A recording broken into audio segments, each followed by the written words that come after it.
Значит, берем магний. Состоит из двух частей. Значит, берем нож. Ножик открыли. Значит, берем одну салфеточку. Делаем следующее.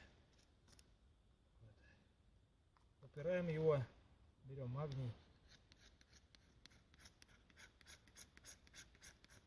Делаем стружку. Стружку удали. Собираем в одно место. И теперь надо высечь кремний. Искру из кремния.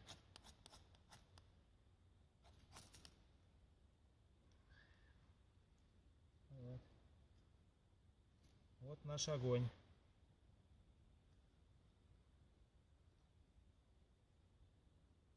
Вуаля!